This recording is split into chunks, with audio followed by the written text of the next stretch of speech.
নমস্কার বন্ধুরা, Jamuna kitchen channel থেকে সবাইকে স্বাগত।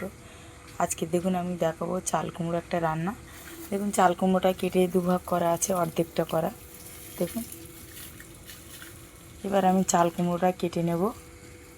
ওটা এরকম ডুমো ডুমো করে কেটে নিয়েছি, একটু বড় বড় করে। চাল কুমড়োটা কেটে আমি ধুয়ে নিয়েছি জলে। এবার এখানে একটু প্রেশার কুকার নিয়েছি, প্রেশার কুকারে দিয়ে দিলাম। একটু জল দিয়ে দেবো, নর্মাল জল, খুব বেশি লাগবে না। দেখুন এরকমই থাকবে। আর সেদ্ধর সময় একটু লবণ দিয়ে দেব, একটা সিটি দেব।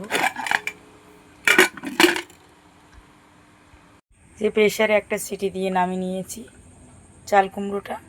আর এখানে আমি মশলায় নিয়ে নিয়েছি এই 5টা কাঁচা লঙ্কা, একটু সাদা সর্ষে, কালো সর্ষে, আর একটু গোটা জিরে আমি একসঙ্গে বেটে নেব। কড়াইটা বসিয়েছি, গ্যাসটা আমি জ্বালিয়েছি। আর এদিকে মশলাগুলো সব রেডি। এখানে যে সর্ষে কাঁচা লঙ্কা বেটেছি, একটু আধখানা টমেটো নিয়েছি কুচানো। আর এখানে আমি ততক্ষণে ট্যাংরা মাছটা ভেজে নিয়েছি। আমি ট্যাংরা মাছ দিয়ে আজকের বানাচ্ছি চাল কুমড়ো দিয়ে মাছের ঝোল। তো এখানে চাল কুমড়োটা একটা সিটি দিয়ে তো আমি সেদ্ধ করেই নিয়েছি। এবার কড়াইতে তেল দিয়ে দেবো।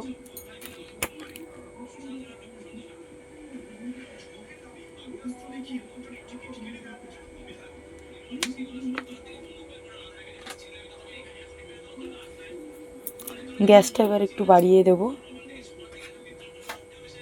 এখানে আমি ফোড়নে নিয়েছি একটু গোটা জিরে। আমি কোনো লঙ্কা দিচ্ছি না। তো বন্ধুরা, আপনারা চাইলে শুকনো লঙ্কা হোক, কাঁচা লঙ্কা হোক, সে চাইলে আপনারা ফোড়ন দিতে ব্যবহার করতে পারেন। এবার আমি টমেটোটা দিয়ে দেব। দেখুন এখানে আমি বেশি জিরেটা ভাজবো না, কেননা বেশি পুড়ে গেলে জিরেটার আবার থাকে না, মানে স্বাদটা থাকে না। একটু মিডিয়াম ভাজা হবে, তারপর টমেটোটা দিয়ে দিলাম।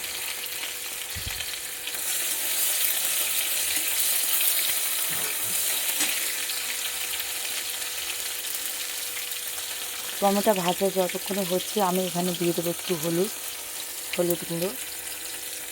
একটু কাঁচা হলুদটা আর আমি ব্যবহার করবো না। এবার দেখুন আমি যে মাছটা রেখেছি, যে ট্যাংরা মাছটা আমি ভিজে রেখেছি, ট্যাংরা মাছটা দিয়ে দেবো।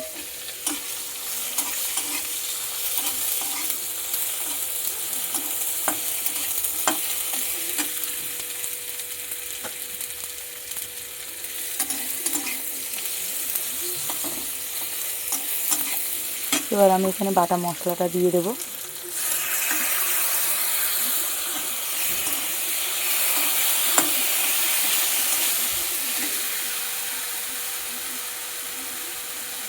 আর এখানে যে আমি চাল কুমড়ো সেদ্ধর জলটা রেখেছি, তো আমি জলটা ফেলবো না, জলটা রান্নায় ব্যবহার করব।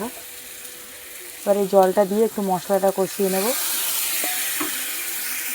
দেখুন মশলাটা কষা হয়ে গেছে, আর বেশি কষাবো না। এবার হয়েই গেছে কষানো, কেননা সর্ষে দেওয়া আছে। এবার আমি এখানে চাল কুমড়োটা দিয়ে দেবো।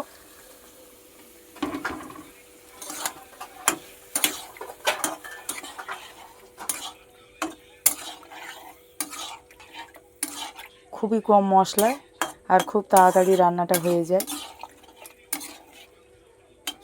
এবার আমি সামান্য পরিমাণে একটু জল দেব।